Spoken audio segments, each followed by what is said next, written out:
reminders, literally. And then I'm going to be using 3 verses from the book of Mark, chapter 8, verse 22 through 25.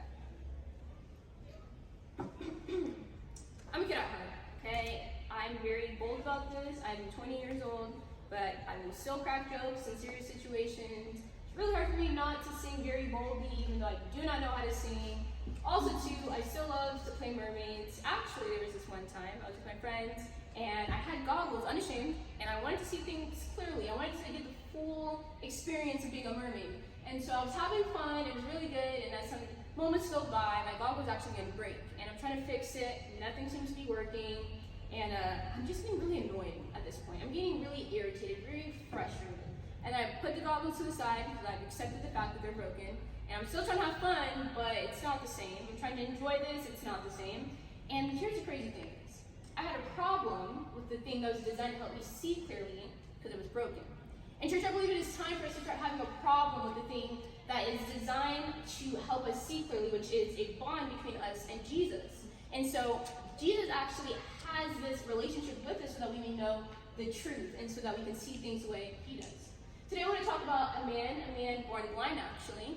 And for a moment, his vision looked a little bit like mine when I had no goggles in the pool, a little bit blurry. And so I want to go to it. It's going to be in Mark chapter 8, verse 22 through 25. And it says, "When they arrived at Bethsaida, some people brought a blind man to Jesus, and they begged him to touch the man and heal him. Jesus took the blind man by the hand and led him out of the village. Then spitting on the man's eyes, he laid his hands on him and asked, 'Can you see anything now?'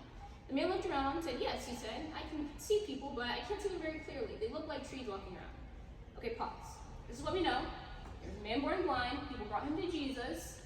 He got a touch from Jesus. His vision was refined because he could see, because he was blind, but it wasn't completely restored. This goes to my first point, that there takes multiple touches from the Lord to be completely restored.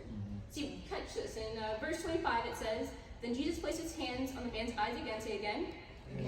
Again. And his eyes were open. His sight was completely restored and he could see everything clearly. I think it's interesting that Jesus had to touch the man's eyes twice. I think there's this temptation to think that there's some insufficiency with God's power. I should say this, that there's this temptation to think that one touch is enough, but one touch isn't enough. Actually, we need God more than once. And I think there's this temptation to think that we need God once a week, church, once a week, church, once a year, Christmas, once a day, checking off the to-do list. But if this is how we're thinking, then we've got it all wrong. See, we need God again and again and again. There should never come a point in our relationship with God where we settle, because there's more that God wants to reveal to us. And there takes some honesty to get to this point. See, it takes some honesty that we need to be dependent on God. It takes some honesty to admit that we don't have it all together. That leads me to my second point. The honesty matters. I believe the story would have looked a little bit differently if the blind man asked or told God that, "Hey, I see fine, you know what, I'm good." But he was completely honest, therefore he saw a second miracle. And I'm here to tell you that God is still in the business of miracles. He's not done just yet, but it takes some honesty to get there. See, I need you guys to get this. See, the man was born blind. He's never seen any sort of color, any sort of vision. It would have been very easy to settle, but because he was honest, he was able to see another touch of God. And I want to highlight this in verse 22. It says, "Some people brought a blind man to Jesus, and they begged him to touch the man and heal him." And this leads me to my last point. Who you surround yourself with matters. See, the people you hang out with will either help you get to or away from Jesus. I hope you know there's no in between. Here's the thing. Because the man was surrounded with a close circle that was honest in character, honest to know that Jesus was the Messiah, led him to Christ, he was able to get a miracle. He was able to see clearly.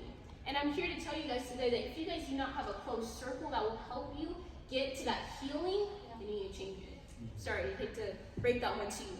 See, actually, and I want to say it this way, if you have people in your life that is actually breaking the bond between you and Jesus, you should have a problem with that, because there's healing on the other side. See, you can see wonders, you can experience encounters with God, multiple encounters once you do that.